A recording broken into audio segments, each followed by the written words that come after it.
حكم من وجد سارقا في البيت فقتله، تلك قضية تنظر.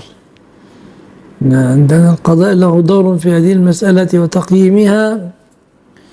هل تأكد أن القضاء أن المقتول كان أتى يسرق، أو أن صاحب البيت أتى به واستدرجه إلى بيته فقتله؟ يا بلا شك تفصيل.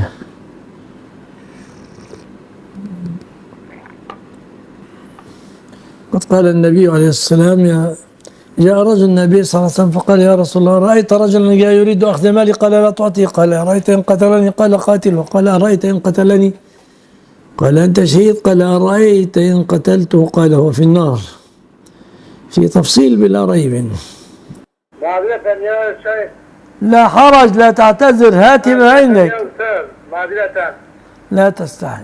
هم يسألني أستاذ معذرة، هذا إخوة يسألني: هل الحسد من الفطرة أو لا؟ لا لا، الحسد من الفطر ليس من الفطرة.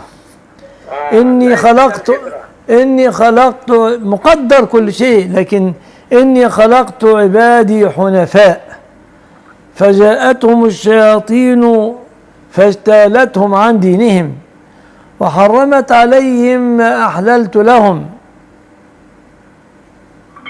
السلام عليكم.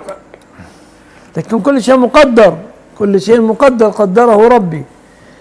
كل شيء قدره الله. قدر عليك أن تكون مؤمنا، قدر عليك أن تكون فاجرا، قدر عليك أن تكون، كل شيء مقدر. لكن هل فطر الناس على الحسد؟ ما نستطيع نصيغ هذه الصياغة. يعني هل الحسد من الفطرة؟ لم يصح خبر بهذا، إنما نقول كل أمور مقدرة.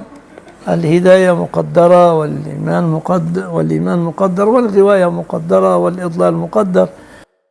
لا تنسوا الإعجاب بالفيديو والاشتراك في القناة تشجيعا لنا لنستمر بنشر المزيد إن شاء الله.